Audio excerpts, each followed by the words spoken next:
Knoxville, Tennessee, a city familiar with both the beauty of the Smoky Mountains and, tragically, the shadow of horrific crime.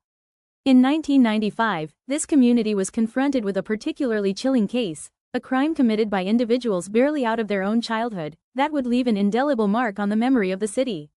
This is the story of Colleen Slemmer, and the young woman who would become the youngest person in the United States sentenced to death in the modern era, Krista Pike.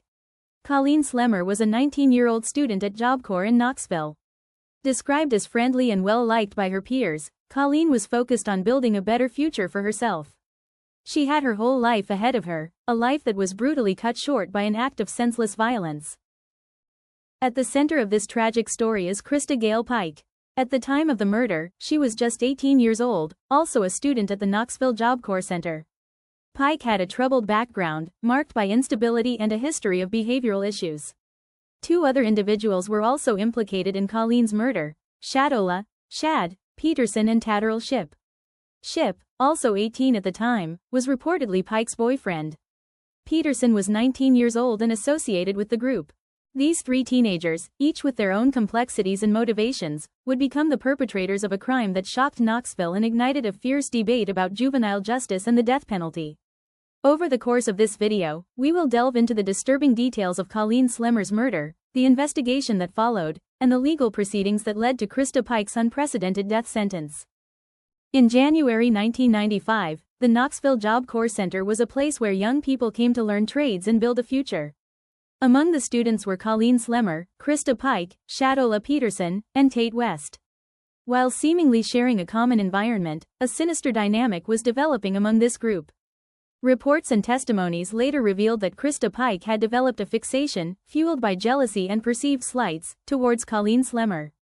This animosity reportedly stemmed from a romantic rivalry involving Tatterall Shipp. On the evening of January 12, 1995, Krista Pike, Shadola Peterson, and Tate West lured Colleen Slemmer away from the Job Corps campus under false pretenses. They convinced her to join them, with the guise of smoking marijuana in a secluded, wooded area off Cherokee Trail. Unaware of the deadly intentions of her companions, Colleen accompanied them. This fateful decision would lead her to a horrific and brutal end. Once in the isolated area off Cherokee Trail, the atmosphere shifted dramatically. The friendly pretense vanished, replaced by a chilling display of violence. Krista Pike, Shadola Peterson, and Shipp turned on Colleen Slemmer. According to reports and court testimonies, Colleen was brutally attacked. She was stabbed multiple times, and a pentagram was carved into her chest. The attack was described as frenzied and merciless. One of the most disturbing aspects of the crime was the alleged collection of a piece of Colleen's skull as a trophy by Krista Pike. This detail underscored the chilling nature of the crime and the apparent lack of remorse from the perpetrators. In the wake of the brutal attack, Colleen Slemmer's body was left in the isolated woods off Cherokee Trail. The perpetrators fled the scene, leaving behind the evidence of their horrific crime. It wasn't long before Colleen was reported missing. The search for the young woman led investigators to the wooded area, where they made the grim discovery. The scene was described as disturbing, revealing the extent of the violence inflicted upon her. The discovery of Colleen's body sent shockwaves through the Knoxville Job Corps Center and the wider community. The senselessness of the crime, and the youth of both the victim and the perpetrators, left many struggling to comprehend the tragedy. Following the discovery of Colleen Slemmer's body, the Knoxville Police Department launched a full-scale homicide investigation. Detectives worked to gather evidence from the crime scene and interview potential witnesses at the Job Corps Center. Through their investigation, the names of Krista Pike, Shadola Peterson, and Tate West quickly emerged. Witnesses and initial findings began to connect them to Colleen's disappearance and the location where her body was found. The disturbing details of the crime, including the alleged motive of jealousy and the carving of a pentagram, began to surface, painting a grim picture of the events that transpired in the woods. Within a short time after the discovery of Colleen's body, law enforcement had gathered enough evidence to apprehend the three individuals. Krista Pike, Shadola Peterson, and Tate West were arrested and charged in connection with the murder of Colleen Slemmer. Following their arrests, Krista Pike, Shadola Peterson, and Tate West faced the gravity of the charges against them. The legal process began to unfold in Knoxville, with initial court appearances and the formal reading of the charges related to the murder of Colleen Slemmer. The case quickly garnered significant media attention due to the brutal nature of the crime and the young ages of both the victim and the accused. The community watched as the details of the investigation began to emerge through court filings and news reports.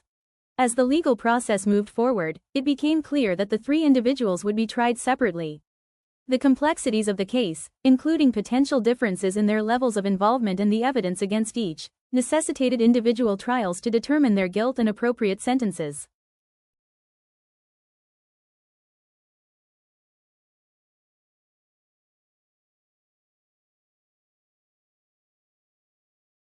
The trial of Krista Pike was the first and arguably the most closely watched.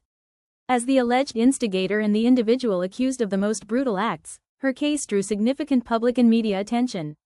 The prosecution presented a compelling case, detailing the events leading up to Colleen Slemmer's murder and the evidence linking Pike directly to the crime.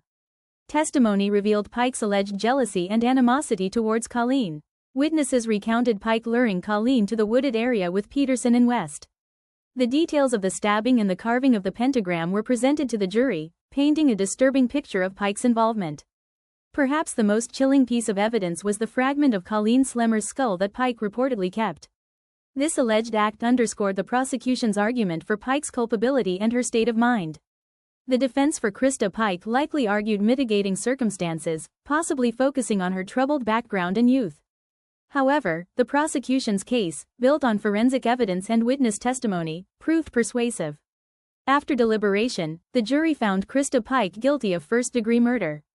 The sentencing phase of the trial then began, focusing on whether Pike should receive life imprisonment or the death penalty. In a decision that shocked many and sparked national debate, the jury sentenced Krista Pike to death. At 18 years old, she became the youngest woman in the United States to be sentenced to capital punishment in the modern era. Following Pike's conviction, Shadola Peterson faced her own trial. While implicated in the luring of Colleen Slemmer to her death, the extent of her direct involvement in the physical act of murder was a key point of contention. The prosecution argued that Peterson was a willing participant in the crime, present during the murder, and therefore culpable. The defense likely argued a lesser degree of involvement or influence by Pike. Shadola Peterson was ultimately found guilty of second-degree murder and especially aggravated kidnapping. She was sentenced to a lengthy prison term. Tatterall Shipp was the final of the three to stand trial. Similar to Peterson, the degree of his direct participation in the murder was a central issue.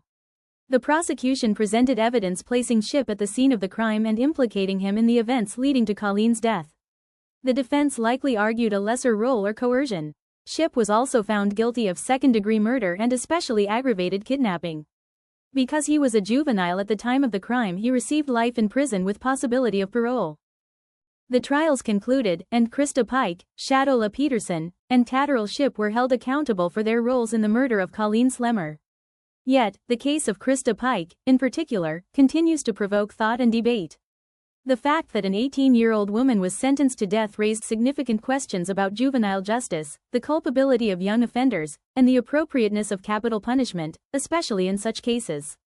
Pike remains one of the youngest individuals on death row in the United States, a stark reminder of the tragic intersection of youth and extreme violence. The murder of Colleen Slemmer was a devastating loss for her family and the Knoxville community. Her life was tragically cut short by an act of brutality that seemed incomprehensible. The case serves as a chilling reminder of the capacity for darkness that can exist even among the young. While justice, in the legal sense, has been served, the deeper questions surrounding this case, the factors that led these young individuals to commit such a heinous crime, and the ethical considerations of sentencing a teenager to death, continue to resonate. The story of Colleen Slemmer and Krista Pike remains a disturbing and cautionary tale. May Colleen Slemmer's memory be a call for understanding, for vigilance, and for a commitment to preventing such tragedies in the future.